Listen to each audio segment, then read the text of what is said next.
twongeye kubasuhuza. Amahoro y'Imana nabane namwe.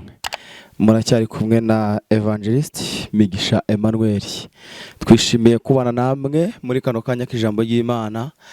Amahoro y'Imana abane namwe. Tubahaye ikaze rero abadukurikirana cyangwa ababana natwe mu kuganira ku ijambo ry'Imana, mu kwiga ku ijambo ry'Imana. Imana yo mu ijuru ibahereza umugisha. Rero tudatinze, reka dusenga Imana nituma tuganire ku ijambo ry'Imana. Turagushimye kuri Imana ikomeye, turagushimye kuri Imana ihambaye, Imana y'ubutware ndetse n'ubushobozi, Imana y'icyubahiro, Imana y'urukundo rwinshi kandi urukundo rutarondoreka. Wewe wadukunze tutaraba gukundwa, urangije utwita abana bahawe, hanyuma y'ibyo uduhindura ubwoko tutari ubwoko. Ushimwe, tuguhaye icyubahiro rero mu ngeri mwiza. Wowe uragira inama ntuzizimize, kandi izo waragiye ukaziragira neza, ukazibungabunga imbere y'amaso yawe. Turakwinginze reka ubane natwe, buri umwe wese yongera kubone, wongera uganze ku buzima bwe, wongera umwitamururire neza yawe, yongera yumve. Haleluya. Wera Kristo, Imana ikomeye, El Shaddai, Jehova Rafa, ndiho. Niko Mose yavuze, Dawidi we murenza avuga nguriya.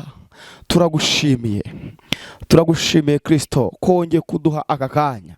Turagushimiye kongeye kuduha kurama, kandi turagushimiye kongeye kutwemerera kongera kugera hera hawe. Uhabwe icyubahiro.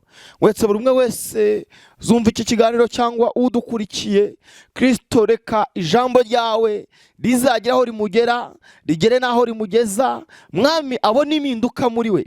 Ndabizi ko ijambo ryawe rihindura, kandi ijambo ryawe rirarema. Ndabizi neza ko uri umvisha ijambo ryawe, urisobanukiwe, utura muri we. Ngo nimuguma muri nge, amagambo yanjye akaguma muri mwe, ngo musabe icyo mushaka cyose muzagihabwa. Natwe tugumye muri wowe, kandi ijambo ryawe Mwami naryo turaryiringiye. Ijambo ryawe rirakora, ijambo ryawe rirahindura, ijambo ryawe rirarema, ijambo ryawe rifata ibitariho rikabihindura ibiriho. Ijambo ryawe rica inzira, ijambo ryawe ni inkota ityaye, ijambo ryawe rirahindura. Kristo habwe icyubahiro, habwe icyubahiro kutadusize twenyine, ahubwo watwohereje mufasha, hariwo Mwuka Wera urangije utwohereza n'ijambo ryawe. Ijambo ryawe rero ni ubutsinzi, ijambo ryawe rirahindura. Wumvishe ijambo ryawe arwaye arakira, wumvishe ijambo ryawe abuze icyo gukora umucira inzira, wumvishe ijambo ryawe abuze ibyiringiro wongera kurema ibyiringiro. Ushimwe, ushimwe Kristo, ushimwe. Ushimwe mu ngeri mwiza, ushimwe. Ushimwe utagira urukugira, ushimwe. Ushimwe wowe duha kurama, ushimwe. Ushimwe wowe duha kongera kukumenya bundi bushya, ushimwe. Imfubyi ndetse n'abapfakazi, ushimwe. Shimwa Yesu, shimwa mu ngeri mwiza, shima kubw'ijambo ryawe Mwami. Ngaho turakwemereye, reka imitima yose uyeze, kandi uyirarikire kongera kukumva bundi bushyashya. Hanyuma twebwe tukubere mikoro wivugire. Tuguhaye karibu, ngaho nuganze mu izina rya Yesu akoze Kristo. Amen. Shalom shalom. Kandi nanone reka tuganire ku ijambo ry'Imana tudatinze.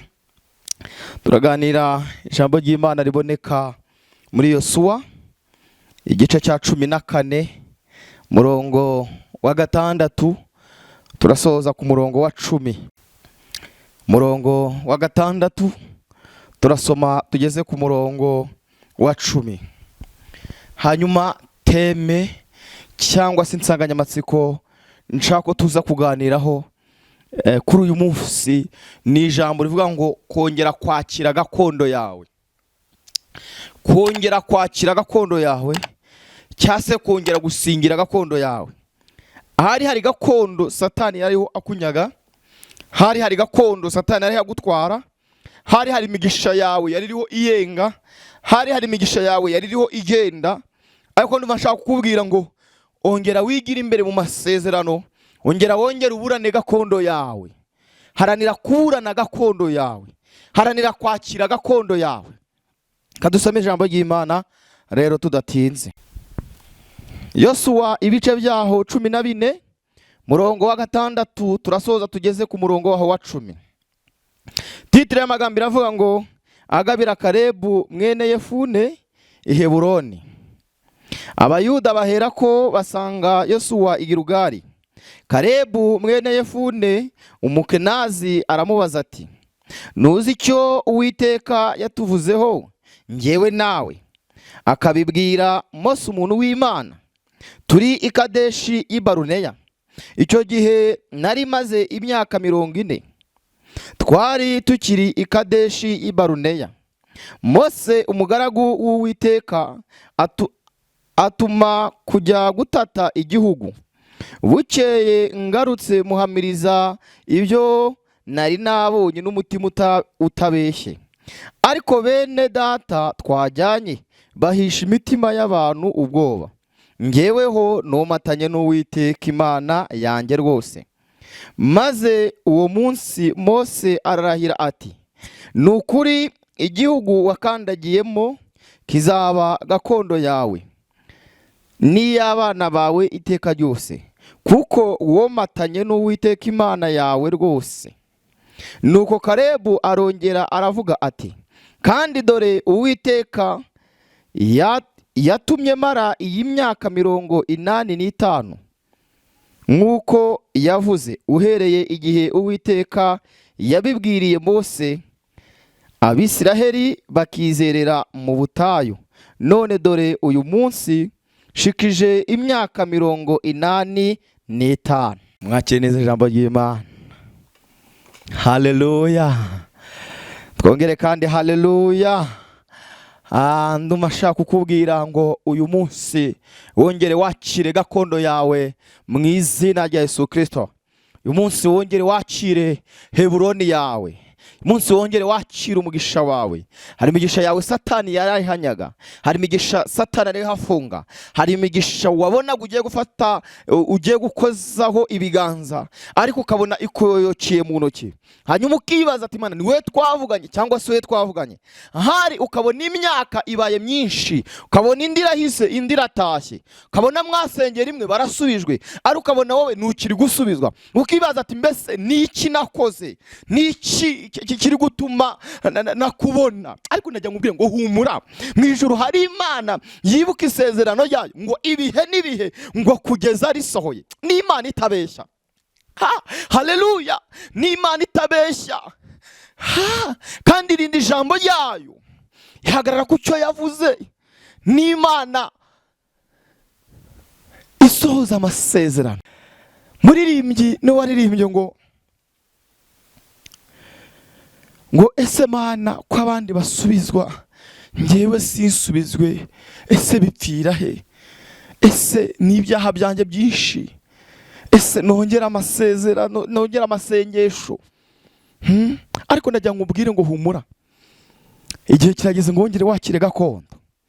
Twasomye ijambo ry'Imana hano muri Yosuwa ibice byaho 14 duhere kuri murongo wa 6. Ndakwifuriza kuza gukomeza kugeza ku murongo wa 15 kugira ngo uze kumva inkuru ya Yosuwa ndetse na Kalebu. Twaje kubona ukuntu Abayuda bahereye ko berekeza i Gilgali. Hanyuma bagiye i Gilgali bigenze biti? Mbese byari byatangiye guti? Ese Yosuwa na Kalebu baje kuba umuryango umwe guti? Haleluya. Ndumva nshaka kukubwira ngo humura, nta hantu Imana itagukura, nta naho itakugeza. Kandi icyo nkundira Imana ijya ibasha guhindura buri kimwe cyose. Uko yahinduye ubuzima bwa Kalebu, utari umwisiraheli ikamuhindura umwisiraheli, kajya mu muryango wa Yuda, mu muryango wa 12. Ndajya ngubwiye ngo nawe Imana niko yahindura ibyawe. Nta cyananiranye, nta kijya kinanira Imana. Ni Imana ihagarara ku isezerano ryayo. Abisiraheli ngo bafashe igihe bavuye muri Egiputa, bamaze kwambuka inyanja itukura, nuko barakomeza baragenda, ngo ariko baza kugera ku musozi bita Seyiri. Ngo bagere kuri Seyiri ngo bakomeza kuzenguruka. bakomeza kuzenguruka, bakomeza kugenda, ariko bagenda bagasanga aho batangiriye niho bongeye bageze, aho batangiriye bugasanga niho bongeye bagarutse, kandi bakomeza kwibaza ati mbese niki gituma tugenda ariko tukongera tukagaruka aho twatangiriye. Mu yandi magambo, bari mu buzima bwo kwizengurukaho. Haleluya! Bari mu buzima budahinduka, bari mu buzima bwo kwizenguruka. Nawe byashoboka ko uri mu buzima bwo kwizenguruka, nawe byashoboka ko uri mu buzima budahinduka, nawe byashoboka ko uri mu buzima budafite icyerekezo. Ngo hanyuma ngo abakuru bo mu Bisiraheli barangije baravuga ati mureke duhagarare hano, hanyuma twohereze abatasi. Abakuru bo mu Bisiraheli bamwe ngo baza kureba epfo mu manga, ngo basanga ngo intumbi z'abagenzi b'Abisiraheli baguye. Uriya musozi wa Seyiri waguyeho Abisiraheli benshi, ngo baguyemo cyangwa se bapfiyeyo. Barangira bati mureke twe gukomeza kuzenguruka, ahubwo duhagarare hamwe, nitumara twohereze abantu bajya kudutatira igihugu, batumenyere amakuru, agende bakeya batumenyere, nibamara kutumenyera badaza batwereke n'inzira ya nyayo. Haleluya!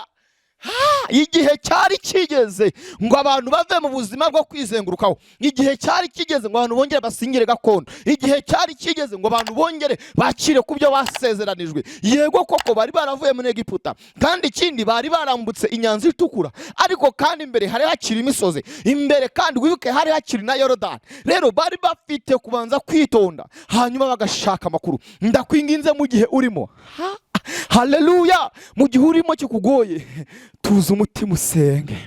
Imana nigitererana umuntu wasenze, Imana nigitererana umuntu wabanye nayo, Imana nigitureka, Imana nigiduhana, hoya nigibikunda, nijya yemera ko turushywa, nijya yemera ko dutotezwa. Ndajya nkubwire ngo nubwo ubona bimeze bityo, ariko ejo cyangwa ejo bundi byahinduka. Hanyuma mu miryango 12 batoranyamo babiri babone kugenda bajyana. Yosuwa yisanga yajyanye kandi na Kalebu. Reka nihutishe kugira ngo ngere aho twasomye.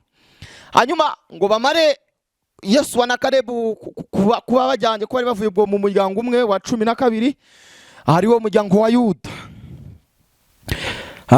Baragenda bajya gutata igihugu. Bamare kujya gutata igihugu, baragitata, babona amakuru, bayazanira bene wabo. Hanyuma ngo bicaye bari mu nteko cyase mu ikoraniro, Mose atangira kubahereza ijambo kugira ngo buri muntu wese agenda avuga ibyo yabonye cyase ubutasi bwe icyo bwazanye. Ngo itangira kuvuga inkuru z'incamugongo, itangira kuvuga amagambo akomeye, itangira kuvuga ati twibonye dusa nk'inzige, n'abagabo barebare. Ni igihugu koko gitema amata n'ubuki, ni cyiza, ariko n'abagabo barebare bitwa Abanaki. Kiriya gihugu nitwagitsinda, kiriya gihugu nitwakigeramo. Batangira kwica intege. Ariko icyo nkundira Imana, hari abandi bari bakiri inyuma, abagabo babiri bari mu mwuka w'Imana. Haleluya! Abandi bagabo babiri bari bakiri inyuma batari bavuze. Hanyuma iteraniro ryose rishya ubwoba. Niko Biblia yatubwiye ngo rimare gushya ubwoba, bagera ku muryango wa 12, kandi ariryo tsinda rya 6 ryari rya nyuma. Baratangira bavuga ati se mbese bariya baraza kutubwira iki?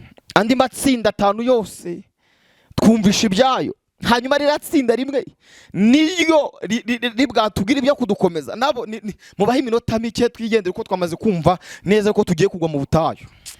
Ariko ndagira ngo ubwire aho ngaho niho hari inzira, niho hari kongera kuzuzwa, aho niho hari ubusabane n'Imana kandi bundi bushya. Hanyuma Kalebu afata ijambo ndetse na Yosuwa, baravuga ngo koko nibyo, ibyo iyindi miryango yavuze byose ni ukuri. Abandi ati amba sitwabwiye ko muri nabo ntacyo bafite cyo kutubwira. Baravuga ngo ariko nubwo bavuze gutyo, hari ibindi twe dufite. Atabo baje babwiza umunwa gusa, ariko twe dufite ibimenyetso. Igihugu twakigezemo byerekana ko igihugu twakigezemo. Ahari wasanga bababwira ibyo igihugu batarakigezemo, ari amagambo gusa. Baragumye ku nyengero, baragumye ku mipaka. Haleluya! Baravuga ati ariko twebwe reka tubereke ihamya cyuko twakeze mu gihugu. Mu mvumba zabo bakuramo amaseri y'inzabibu, bakuramo ay'imineke, bakuramo ubuki buryoshye, barabahereza bati ngaho muryeho mwumve, muryeho mwumve, muganure ku mbuto z'umwero wa kiriya gihugu tugiye kujyamo. Bajyaho bumva biraryoshye. Barangije bavuga ijambo rikomeye cyane, baravuga ati niba Uwiteka Imana twishimira, azaduha kiriya gihugu kandi tuzabajya nk'abarya imitsima. Niba Uwiteka Imana kitwishimira, muvandimwe, niba Uwiteka Imana kwishimira, guma ku masezerano. Niba Uwiteka Imana kwishimira, guma ku cyavuganye nawe. Niba Uwiteka Imana kwishimira, tuza umutima. Kigeragezo kitari igihano, akenshi kiza gikurikiwe n'igisubizo. Hanyuma tudatinze, igihe cyaje kugera, Mose arapfa. Hanyuma yo gupfa kwe, Yosuwa yaje gukomeza kuyobora ubwoko bw'Imana. Amare kubayobora, ngo barakomeza urugendo, baragenda ngo bagere kuri Yorodani. Babura uko bambuka. Ngo babuze uko bambuka, Imana yongera bakorera igitangaza. Haleluya! Ndongenda afashijwe kandi. Ngo Imana imaze kubakorera igitangaza, ngo amazi arakama, ngo bambukira humutse. Nkuko bari bambutse kuri inyanja itukura, ni nako bambutse kuri Yorodani. Hanyuma ariko itandukaniro ririmo ni rishi, ngo bamare kwambuka Yorodani, ngo bafata amabuye yo muri Yorodani, ngo bavanamo cyo twakwita umusingi, bavanamo. Ngo bamare kuvanamo amabuye, ngo baragenda bayashinga aha twasomye Igirugari, bayashinga Igirugari hafi na Yorodani. Bati uru ni urwibutso rw'iby'Imana yadukoreye. Ibi nibyo tuzabwira abana bacu, yuko Imana yatwambukishije Yorodani n'amaguru. Bashinga ayo mabuye y'urwibutso, bamare kuyashinga, bavuga ati uru ni urwibutso. Haleluya!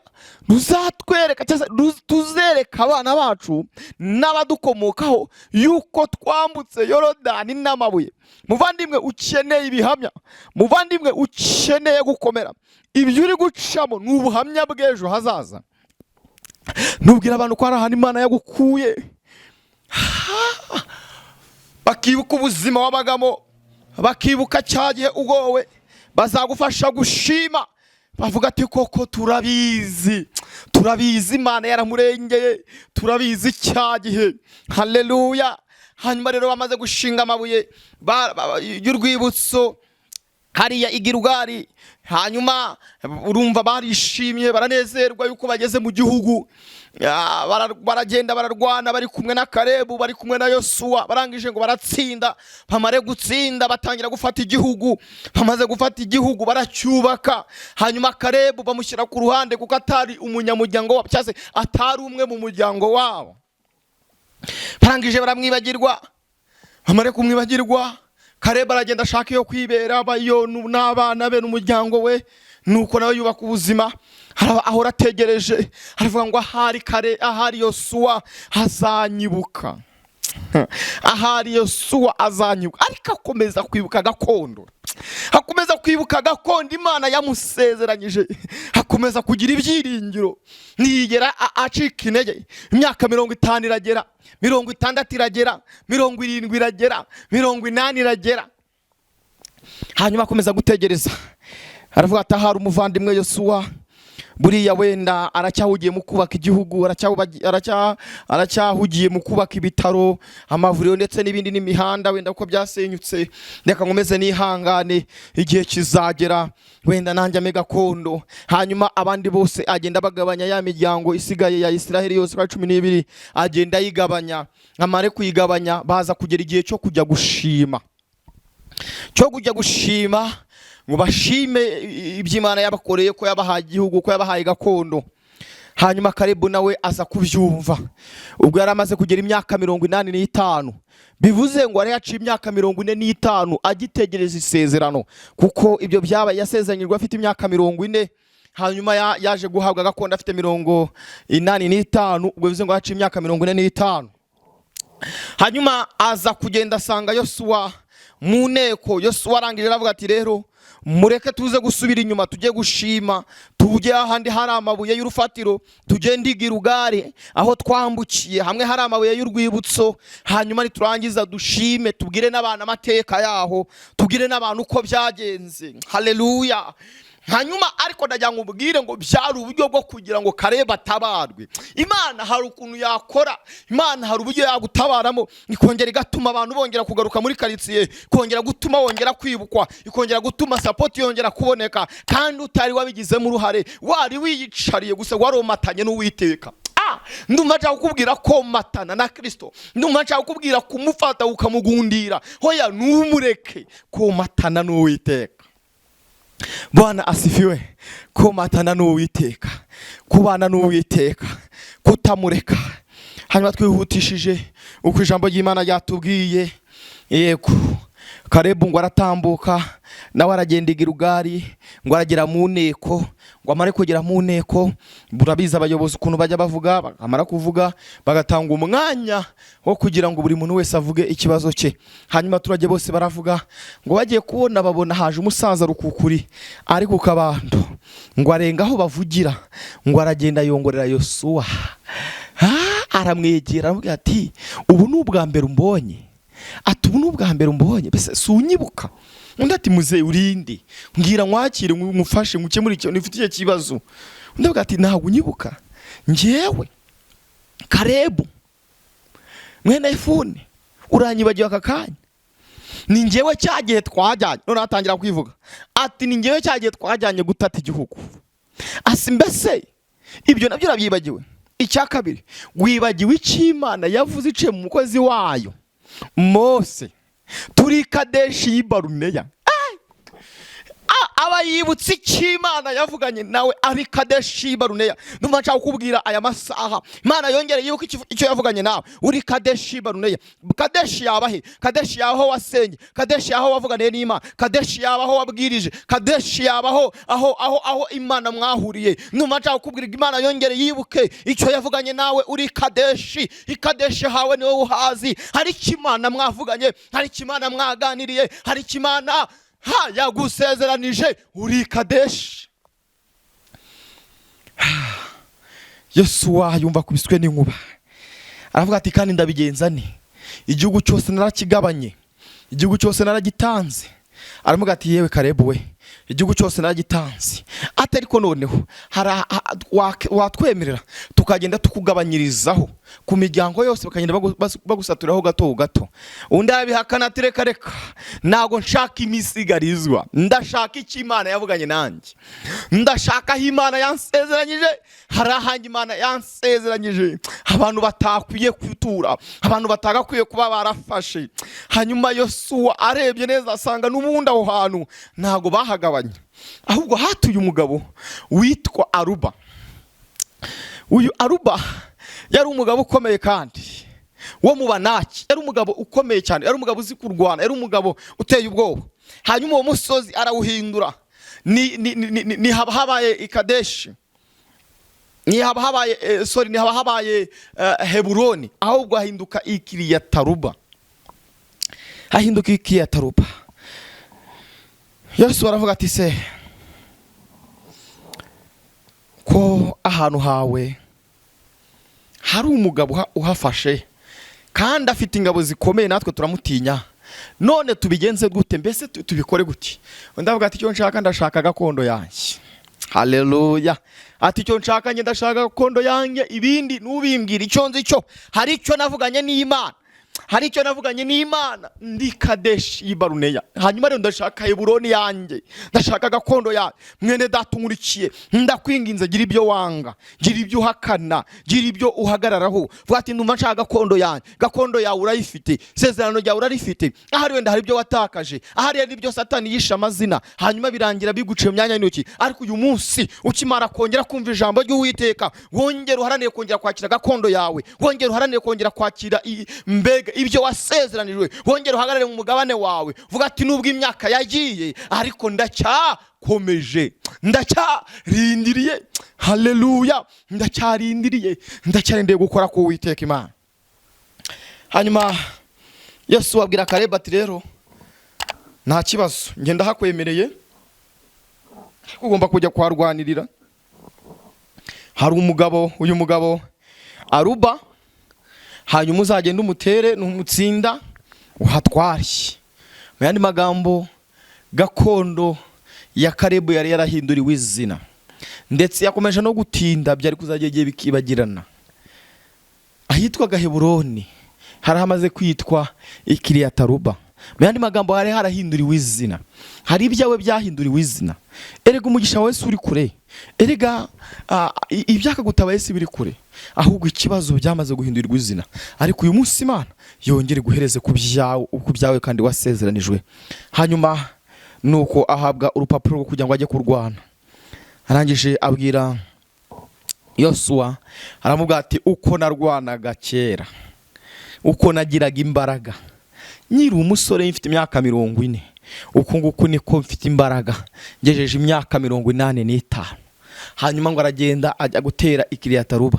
Ngo babyumvishije abantu b'Kiriyataruba ndetse na Aruba, bumva yuko hari umuntu ugiye kuza ngo kubarwanya. Baravuga ati igihe cyose tumaze abantu baradutinyaga, igihe cyose tumaze nta muntu wadukinishaga, none uwo muntu ugiye kuza kuturwanya ninde? Ati muzane ibitabo hano dusome twumva amateka y'uwo muntu. Barangije barebye basanga yambutse inyanja itukura, basanga yambutse Yorodani n'amaguru, basanga ahantu henshi yagiye arwana, basanga yagiye atsinda intambara. Ndetse uyu Aruba yarazi neza Kalebu icyo ashoboye. Hanyuma abwira abagenzi be, arabwira ati reka mbabwire, uyu mugabo ngenda musi, nimuguma hano murapfa, muhagume mwenyine, njyewe ndagiye. Nivuga ngo Kalebu yagiye kuhagera, asanga uriya muryango wa Aruba wo kuri musozi wo kuri Kiriyataruba bose bahunze. Hanyuma Kalebu hafata atarwanya. Ndagira ngo ubwire ngo ibiguteye ubwoba ntago bikomeye, ibiguteye ubwoba nuko biri kugukanga, hanyuma ukumva yuko bikomeye. Ariko ndagira ngo ubwire ngo biroroshye, wowe tuza umutima womatane n'Uwiteka, hanyuma wisengere, ibindi byose bizarangira. Reka twihutishe twongeye dusome ijambo ry'Imana hanga n'ubundi muri Yosuwa ibice byaho 15. Turasoma umurongo wa 13 n'uwa 14 wonyine. Reka bariho dusoma uyu murongo wa 14 n'umurongo wa 15, twumve uko Kalebu byamugendekeye. Yosuwa 15 murongo wa 13 ndetse n'umurongo wa 14. Titira avuga ngo Kalebu ahindura imisozi yahawe. Nuko Kalebu mwene Yefune Yosuwa amuha gakondo muri bene Yuda nk'uko Uwiteka yamutegetse, amuha Kiriyataruba. Aruba uwo niwe se wa Anaki, niho hitwa Heburoni. Maze Heburoni yirukanamo bene Anaki 3, aribo aba Sheshayi na Ahimani na Tarumayi bene Anaki. Haleluya. Hanyuma Kalebu ahabwa Heburoni ye, Kalebu ahabwa ibyo yasezeranijwe, Kalebu ahabwa imisozi ye. Nubwo bari barayise andi mazina, nubwo barabihinduye ukundi, ariko arongera ahabwa gakondo ye. Ndumva nshaka kubwira mwene data, wowe umurikiye, humura wongera usubizwe gakondo yawe. Humura Imana irahari, humura Imana izakurengera. Ndakwinginze gira kwizera, zamura igipimo cyo kwizera, uhumura Imana uyizere. Hari aho Imana yagiye idukura, hari aho Imana yagiye ituvana. Natwe dufite ubuhamya bw'ibyo Imana yadukoreye. Njya gitubwira ngo izatugirira neza, tukareba nanzira, tukabona nta cyerekezo. Ndumva nshaka kukubwira ngo tuza umutima, Imana izabikora. Tuza umutima, izakurwanirira. Aho abantu batakurwanirira, Imana irakurwanirira. Wibuke neza uyu Yosuwa yarabyibagiwe, yibagirwa ko Kalebu abakiri kumwe, yibagirwa ko Kalebu ndetse Imana yamuhaye gakondo. Ndumva hari ikintu ushaka kubabwira. Muzi impamvu Imana yahaye mbere gakondo ikayiha Kalebu kandi atanabarizwa muri iriya miryango? Mu by'ukuri nuko Imana yayitegereje ikareba mu Bisiraheli, yari ibizi ko ari ubwoko butagonda ijosi, yari ibizi neza ko nibamara gusubizwa bazamwibagirwa. Hanyuma imuha isezerano batarinjira mu masezerano, hanyuma imuha gakondo batarinjira muri gakondo.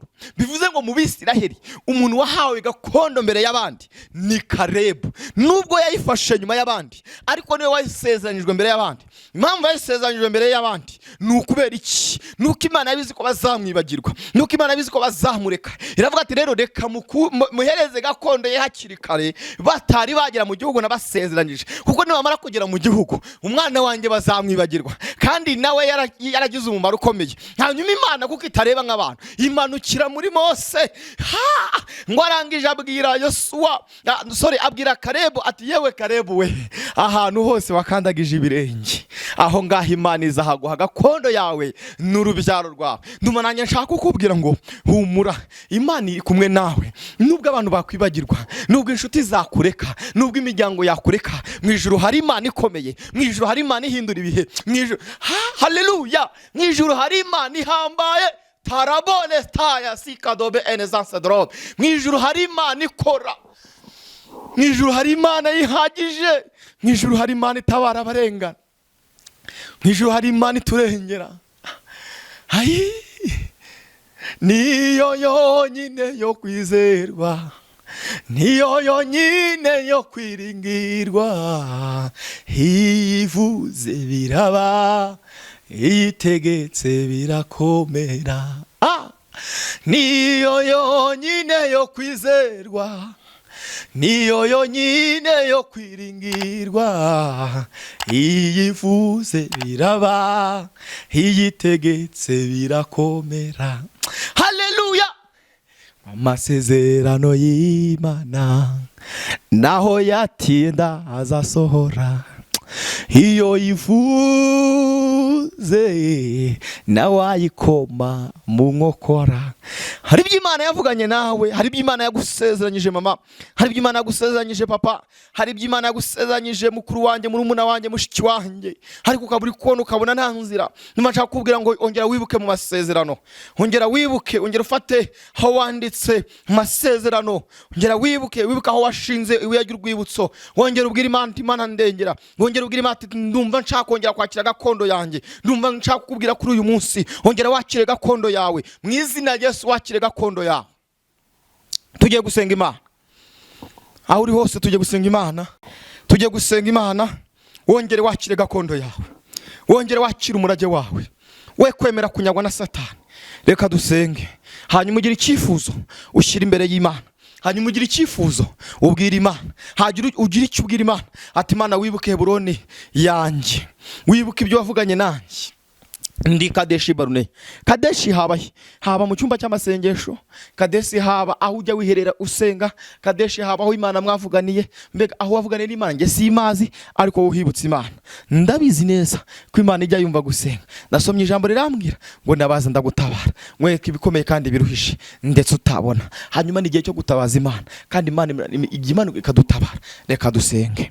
Imana ikomeye, Imana ihambaye, Imana igira neza, Imana y'ubutware n'ubushobozi, Imana y'icyubahiro, Imana igira neza. Turacyari imbere y'amaso yawe, twongeye twumvishe ijwi ryawe, kandi twongeye twumvishe uvugana natwe, kongera kwakira imigabane yacu, kongera kwakira gakondo zacu. Hari ubwo twanyazwe, hari ubwo zagiye tugasatira kugera muri gakondo zacu, ariko tugasanga data hari ibyitwitambitse, hari bitubuza kugerayo.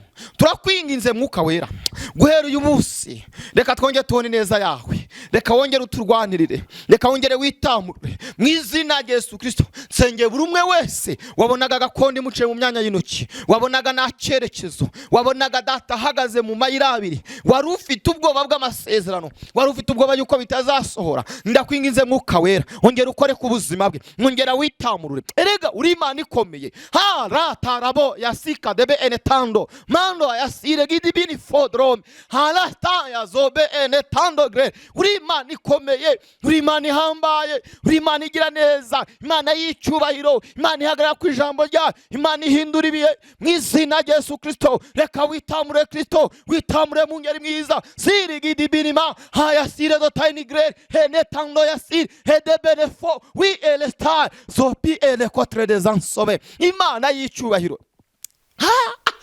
Hayi, Imana igira neza, Imana ikomeye, Imana ihindura ibihe. Reka uhindura ibihe Mana, reka uhindura ibihe, reka ugira ibyo unyeganyeza, ibyari byarafashwe, ibyari byarajyanwe, reka unyeganyeze mu izina rya Yesu Kristo. Hini boa ya sika de benefo, alatando ya sika dro, ni mando ya sire gidibini fodro, ne sakita bifo, shando wiri bini ma, handa tando ya sika dro, ne tando bifo, mando ya sire gidi bi elefodro. Wongere wumva bagusenga, wongere wumva imitima Mana, imitima iciye bugufi aya masaha, imitima iriho irakuririra, imitima igusaba kubayobora inzira, imitima ya benshi, imitima igusaba kongera kwigarukaho, imitima iririra gakondo yabo mu izina rya Yesu Kristo. Hari uko bari kubona bakabona gakondo zari zaratwawe, hari uko bari kubona bakabona baragira amasezerano ariko bikarangira yoyotse. Rero izo mbaraga nizo dusenye mu izina rya Yesu Kristo, mu izina rya Yesu Kristo. Reka wongere bahuze n'igihe cyabo, reka wongere bahuze n'amasezerano yabo. Twanze umwuka wo kunyagwa, twanze umwuka wo kudindizwa mu izina rya Yesu Kristo. Ibidindiza abantu mu butayu, ibituma bizengurukaho, hene mando ya sirigidi enefo mu izina rya Yesu. Izo mbaraga mbiza ziheje mu izina rya Yesu Kristo. Abari bamaze igihe ku musozi bategereje gakondo ya bikanga, abari barabuze urubyaro niho ujya utanga urubyaro, abari barabuze urushako niho ujya utanga urushako, abari barabuze data ho kwicara niho ujya utanga ibyicaro, abari barabuze gakondo niho ujya utanga gakondo. Kandi ijambo ryawe ryarambwiye ngo musabe muzahabwa, mukomange muzacingurirwa. Ni tarabo ya sikadro, hene tando ya sikadro, henimi elestaya. Ndetse yewe yarabivuze neza gatanu ati noneho hamagara hari uwakumva. Hene mando ya sire, bwoko bwawe buri imbere yawe, bwoko bwawe buraguhamagaye. Reka witamure Kristo, witamure mu ngeri mwiza, witamure mutanga bugingo, witamure Yesu. Reka witamure mwana w'inama y'Imana, reka wongere witamurure. Abera bawe baragukeneye, abera bawe baragukeneye, abera bawe baragushaka mu izina rya Yesu Kristo. Bahuze n'imigisha yabo, ndi imbere y'amaso yawe, ndi imbere y'ubwiza bwawe, magaza hera hawe. Ndakwinginze wongeremo ikintu gisha, wongeremo ikintu gisha, wongeremo ikintu gisha, wongeremo amashimwe mu izina rya Yesu Kristo. Ababonaga bagenda mu muhanda wasibye cyangwa mu muhanda utakirimo inzira, babona wararengewe n'ibyatsi, wongere uharure Mana, wongere ubanyuze ahatambika, wongere ubanyuze mu muhanda muzima. Tarabi efogidizance dro. Ndabizi kuri Imana ikoze, ndabizi kuri Imana ihinduye, kandi ndabizi kuri Imana igize ikirema. Urakoze mu ngeri mwiza, turagushimiye mu izina rya Yesu Kristo, amen. Shalom shalom, amahoro y'Imana bane namwe, kandi mugire kwizera. Muhumure mu ijuru hari Imana ikora, kandi hari Imana yabahuza n'amasezerano yanyu, hari Imana igiye kubahuza na gakondo zanyu. Imana ibahereza umugisha. Murakoze.